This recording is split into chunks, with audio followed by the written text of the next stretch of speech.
Hello and welcome, my name is Vijay. आप सभी लोगों का बहुत बहुत स्वागत इस ई पाठशाला की वीडियो लेक्चर सीरीज़ में। और आज हम वीडियो लेक्चर सीरीज़ का चौथा पार्ट कंटिन्यू करने जा रहे हैं। आई होप आप सभी लोगों ने हमारा ऐप ज़रूर डाउनलोड करा होगा। इस पे आपको क्लास 12 से रिलेटेड सारी हिस्ट्री की चीज़ें अवेलेबल हो जाती है। पिछली क्लास में हमने इस पार्ट में पढ़ने की कोशिश करनी है कि गौतम बुद्धा जिस तरीके से बुद्धिज़्म धर्म को स्प्रेड करते हैं, तो उनके लाइफ के अंदर कुछ महत्वपूर्ण जगहें हैं जो हमें जाननी ज़रूरी थी। और उन महत्वपूर्ण जगहों को ही हम देख रहे थे एनसीईआरटी के अंदर कि लुम्बिनी, बोध गया, सारनाथ और कुशीनगर, ये वो जगहें हैं जो बुद्धा की लाइफ से रिलेटेड हैं। और बुद्धा के मरने के बाद उन जगहों पे स्तूपाओं को बिल्ड करने की कोशिश करी गई। अब दोस्तों, स्तूपा जो बनाए गए थे उन स्तूपों के ऊपर टीले बनाए गए और टीलों को ही स्तूपा कहा जाता है। स्तूपा बुद्धा से रिलेटेड उनकी बॉडी रिमेन्स हैं और साथ में उनके द्वारा यूज़ की गई चीज़ें हैं, क्योंकि बुद्धा ने इस धर्म को इतना ज़्यादा फैला दिया था कि उस टाइम पीरियड में सभी लोग इनकी अस्थियां लेने के लिए, युद्ध करने के लिए भी तैयार हो गए थे। और बुद्धा की अस्थियों को 8 हिस्सों में फाइनली बांटा गया था। बांटने के बाद बुद्धा से रिलेटेड जितनी भी चीज़ें थीं, ऐसा कहा जाता है अशोक वेदना बुक के द्वारा, जो बुद्धिस्ट की ही किताबें लिखी गई थी, उनमें बताया गया है कि बुद्धा के मरने के बाद हालांकि उनके 8 चीज़ों को अलग अलग जगहों पे रखा गया, लेकिन अशोक जो था उसने बुद्धिज़्म धर्म को फॉलो करा था। तो अशोक ने अपने सभी मिनिस्टर्स को यह आदेश दिया कि उनके ऊपर स्तूपा बनने चाहिए। तो अगर आप लोग विकिपीडिया सर्च करते हो तो आपको 84,000 स्तूपा देखने को मिलते हैं, जो अकॉर्डिंग टू विकिपीडिया बताता है कि according to the Buddhist tradition emperor Ashoka recovered the relief of the Buddha from the early stupa, और उसके बाद an enhanced 84,000 stupa to distribute the relics around the India. 84,000 stupa बनाए गए, अपने आप में बहुत बड़ी बात है। और एनसीईआरटी जो हमें बताती है वो बर्थ हु, सांची और सारनाथ के बारे में ज़्यादा बताती है। और आपके मैप के अंदर भी ये चीज़ कवर हो रखी है कि सांची के स्तूप या दूसरे और स्तूप जो थे कहाँ कहाँ पे हमें देखने को मिलते हैं। ठीक है, तो आप थोड़ा सा इसके बारे में भी स्टडी ज़रूर करिएगा कि सांची के स्तूप के बारे में या दूसरे और स्तूपों के बारे में, जो आप पेपर इन फ्यूचर अगर यूपीएससी की तैयारी करना चाहते हैं तो आपको वहाँ पे भी जानने के लिए ये चीज़ मिलेगी। चलिए, तो खैर एनसीईआरटी के अगर अकॉर्डिंग हम लोग चलते हैं तो एनसीईआरटी हमें गौतम बुद्धा से रिलेटेड उन 4 जगहों पे स्तूपों को बताती है कि इन 4 जगहों पे तो स्तूप ज़रूर होंगे या बुद्धा से रिलेटेड कुछ ना कुछ चीज़ें ज़रूर होंगी। अब ऐसे में एनसीईआरटी क्या बताती है? एनसीईआरटी बताती है कि स्तूपा बनाए कैसे गए थे, स्तूपा क्यों बनाए गए थे। तो स्तूपा बनाने के लिए सबसे बड़ा सबूत हमें मिलता है वोटिव इंस्क्रिप्शन। मतलब अगर 84,000 स्तूप बनाए गए हैं तो उनके वोटिव इंस्क्रिप्शन मिले होंगे। वोटिव इंस्क्रिप्शन क्या होता है दोस्तों? जब बुद्धा के मरने के बाद लोगों ने फंडिंग दी होगी, तो भाई फंडिंग, बहुत सारी फंडिंग कुषाण राजाओं ने दी थी, बहुत सारी फंडिंग सातवाहनों राजाओं ने दी थी, बहुत सारी फंडिंग भिक्षु और भिक्षुआएं ने इनके स्तूपों को बिल्ड करने के लिए दी थी। अशोक ने तो बहुत सारा पैसा स्तूपों को बिल्ड करने में लगाया था। तो हमारे को कुछ ऐसी क्या कहते हैं भाषाओं के अंदर सबूत मिले हैं, बहुत 100 ऑफ इंस्क्रिप्शंस मिले हैं अमरावती से, सांची से, कि लोगों ने बुद्धा के स्तूप को बनाने के लिए पैसा डोनेट करा था।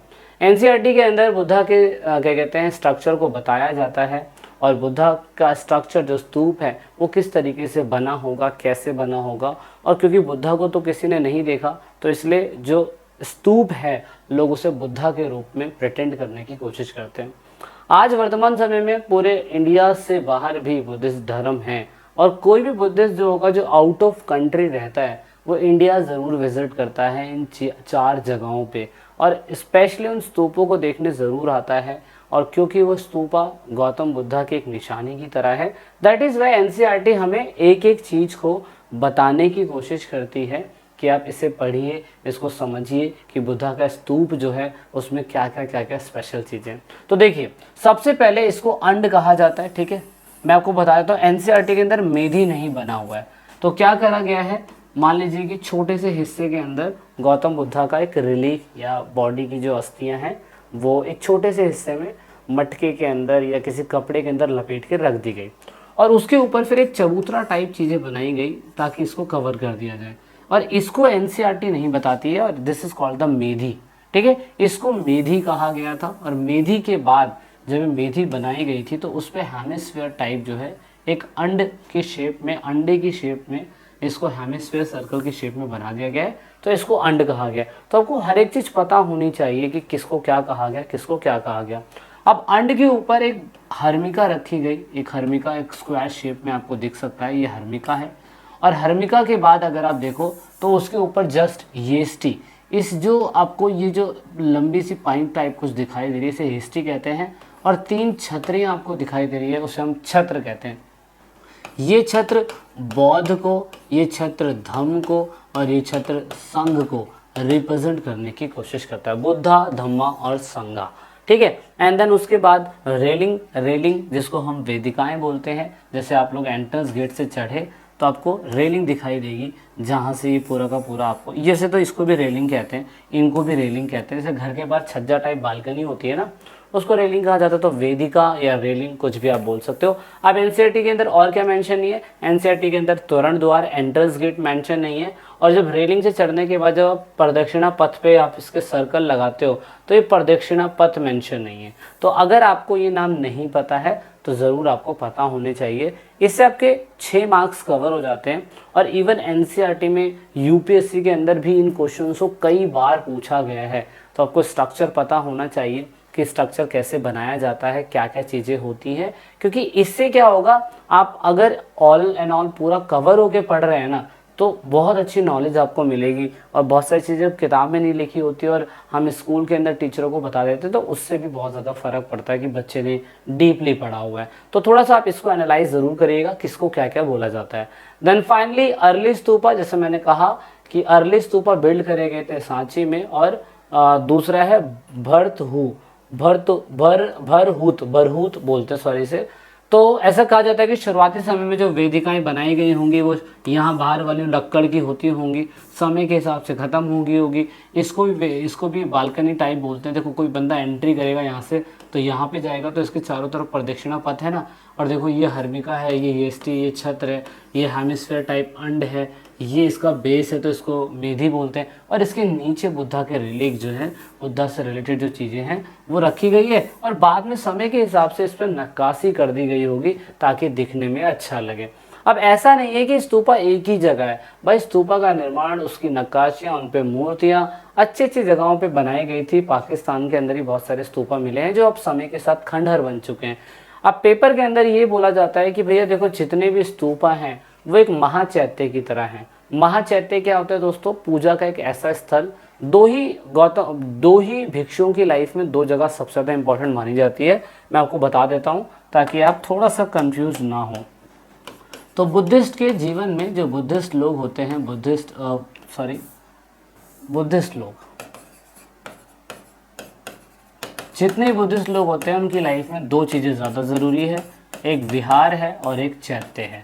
अब दोस्तों चैत्य वो जगह होती है जो पूजा का स्थल माना जाता है। तो जब गौतम बुद्ध नहीं मरे थे तो लोग चैत्य को कहाँ पे रखते थे, ज़्यादातर ये लोग केव्स के अंदर अपनी पूजा यातना करते थे, पूजा करते थे। और वहाँ केव्स के अंदर पूरी तरीके से बिल्कुल ध्यान मगन होके रहते थे और पूजा करते थे। लेकिन विहार के अंदर ये लोग रहा करते थे। इसलिए आज देखते हो विहार, पीरू विहार, संजय विहार, अर्जुन विहार, ऐसे नाम पड़े हुए ना, तो विहार मतलब रहना। लेकिन अब जितने भी स्तूपा थे उनको महाचैत्य क्यों बोला गया, क्योंकि स्तूपा जो है एक पूजा का स्थल बन चुका है। तो जितने भी स्तूपा जहाँ जहाँ पे भी प्रेजेंट होंगे उन सब को महाचैत्य बोला गया है। तो चाहे अमरावती हो, चाहे आपका सांची हो, चाहे आपका बरहूत हो, जितनी भी जगहें हैं सारी महाचैत्य हैं। लेकिन अमरावती का जो महाचैत्य है वो बहुत इंपॉर्टेंट था, लेकिन समय के साथ वो अपनी ग्लोरी या अपना जो गौरव है वो खो चुकी है। क्यों? क्योंकि अमरावती का जो स्ट्रक्चर था 1796 में एक राजा था, उसने उन स्ट्रक्चर के पत्थरों को तोड़कर मंदिर बनवाना चालू कर दिया था। वो तो बाद में पता चला कि भाई ये बहुत इंपॉर्टेंट चीज़ है। इसमें क्या हुआ कि जो आपके वॉल्टर एलाइट, एक क्या कहते हैं, गुंटूर के अंदर एक कमिश्नर थे वॉल्टर एलाइट, उन्होंने क्या करा था, अमरावती का दौरा करा। उसके जब बहुत सारे पत्थर तोड़ ताड़ के मंदिर बना दिए गए तो कुछ चीज़ें बची हुई थी उनको उठाकर वो मद्रास लेके आ गए, फिर कुछ लोग बंगाल लेके चले गए, कुछ लोग इंग्लैंड के म्यूज़ियम के अंदर रखे हुए हैं, कुछ लोगों के घरों के अंदर मूर्तियाँ जो हैं पानी के रूप में काम कर रही है और उनके घर की शोभा बढ़ा रही है। तो ये सारी चीज़ें जो थी बड़ी दिक्कत वाली बात थी। दूसरी, कर्नल कॉलन मैकेंजी ने अमरावती का स्तूप जो था उसके ऊपर रिपोर्ट तैयार करी थी पर पब्लिश नहीं करा। उसके बाद एशियाटिक सोसाइटी ऑफ बंगाल जो कलकत्ता के अंदर थे उसने बहुत सारी अमरावती की जो चीज़ें थी वो उठा उठा के म्यूज़ियम में लेके आ गए थे। दैट इज़ वाई हम कह सकते हैं कि बहुत सारी चीज़ें जो थी वो ब्रिटिशर्स ने अमरावती के साथ बहुत गलत किया। दैट इज़ वाई अमरावती बच नहीं पाया पर सांची का स्तूप बच गया। अब सांची का स्तूप क्यों बचा? क्योंकि 1818 में जब इसको डिस्कवर करा गया तो उस समय सांची के स्तूप के 4 एंट्रेंस गेट, जैसे हम तोरण द्वार हैं उसे बोलते हैं, तीनों एंट्रेंस गेट खड़े हुए थे, चौथा एंट्रेंस गेट गिरा हुआ था। तो लोगों को लगा कि भाई जैसे हमने अमरावती के साथ करा है, इसके स्कल्पचर को उठा के एशियाटिक सोसाइटी ऑफ बंगाल लेके गए और स्टडी करा। और क्योंकि दिखने में बहुत अच्छा था तो इसको लोगों ने अपने लंदन के म्यूज़ियम, फ्रांस के म्यूज़ियम में भी लेके चले गए थे। लेकिन दोस्तों 19वीं सेंचुरी तक आते आते फ्रेंच और इंग्लिश कॉलोनी जो थी वो कहने लगी कि इस स्कल्पचर को भी उठा के हमें लेके जाना चाहिए अपने म्यूज़ियम के अंदर, क्योंकि दिखने में बहुत अच्छा है।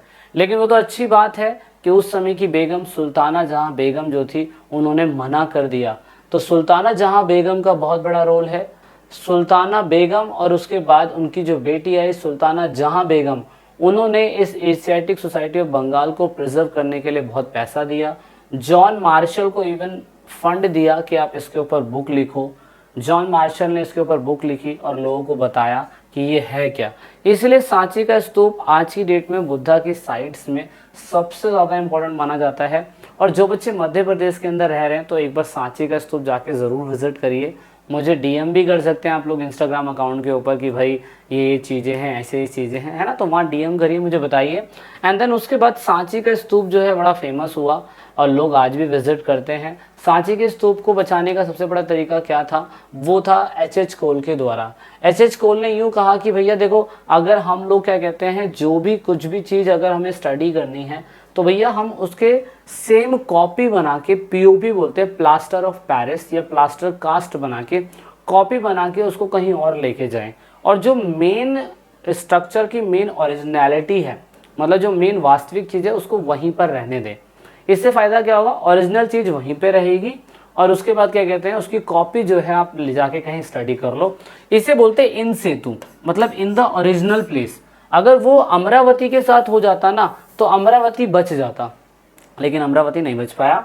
सांची के साथ ऐसा हुआ था कि एच कोल जो है उन्होंने कहा कि नहीं यार, हमने मॉन्यूमेंट जो है बचा के रखने चाहिए और जहाँ पे प्रेजेंस है वहीं पे ही रहना चाहिए। इसीलिए सांची का स्तूप इतना ज़्यादा फेमस हुआ। एंड देन उसके बाद 19वीं सेंचुरी के अंदर भाई उसके गेटवे को उठाने की बात करी गई थी, लेकिन सुल्ताना जहाँ बेगम ने मना कर दिया कि नहीं, ऐसा नहीं हो सकता, आप ओरिजिनल चीज़ को वहीं रहने दो। और ऐसा क्यों हुआ? आपको पता होगा, आपने 12वीं क्लास में पढ़ा होगा, 565 रियासतें थी अंग्रेजों के अंडर में, लेकिन वो पूछकर ही काम करते थे। सुल्ताना जहाँ बेगम अंग्रेजों को टैक्स देती होंगी, लेकिन भाई अपने टेरिटरी के अंदर डिसीजन लेने का अधिकार तो उनका होना चाहिए ना, जो अंग्रेजों ने दे रखा था। तो ऐसा था, इसीलिए सांची का स्तूप बच गया। और मध्य प्रदेश की साइट आज बहुत फेमस है, इसको यूनेस्को ने वर्ल्ड हेरिटेज साइट बोला है और लोग विजिट करते हैं। बहुत सारा पैसा इस पर लगाया गया है। अगर मुझे कभी मौका मिलेगा तो मैं ज़रूर जाऊंगा। वर्तमान समय में मैं कह सकता हूँ इसको successfully archaeology survey of India बहुत अच्छी तरीके से रिस्टोर करके रखते हैं, जो हमारे लिए बहुत इंपॉर्टेंट है। अब सांची के स्तूप की कार्विंग इतनी बढ़िया हुई है, इतनी अच्छी तरीके से उसको बनाया गया है कि इसके एक एक तोरण द्वार पे इतनी अच्छी कहानियाँ गौतम बुद्धा से रिलेटेड है, उनके प्रतीकों से रिलेटेड है, जो हमारे लिए बहुत ज़्यादा ज़रूरी है। इवन जब आप रियल लाइफ में जाओगे तो विजिट करोगे तो अलग ही मज़ा है, लेकिन एनसीईआरटी के अंदर कुछ अलग चीज़ें बताई हुई है। वो क्या है वो बताने की कोशिश करता हूँ। नंबर 1 है वेसांतरा जातक की कहानी है, क्योंकि गौतम बुद्धा को 2 तरीके से रिप्रेजेंट करा गया है। बुद्धा को 2 तरीके से रिप्रेजेंट करा गया है। एक तो उनको जातक स्टोरी के द्वारा रिप्रेजेंट करा गया क्योंकि देखा किसी ने नहीं है, और दूसरा है पंचतंत्र स्टोरी के द्वारा। जातक स्टोरी में बुद्धा को रिप्रेजेंट करा गया उनकी कहानी के थ्रू। इसके ऊपर तोरण द्वार में कुछ ऐसा कार्विंग करके उस टाइम पीरियड पे बनाया गया था। और आप कह सकते हो कि जातक स्टोरी में राजकुमार ब्राह्मण जो है अपना सब कुछ छोड़कर अपने पत्नी और बच्चों के साथ वन जाने की कोशिश कर रहे हैं, तो इट मीन्स दैट ये भी कहीं ना कहीं स्टोरी जो है वो गौतम बुद्धा की लाइफ से रिलेटेड हो सकती है।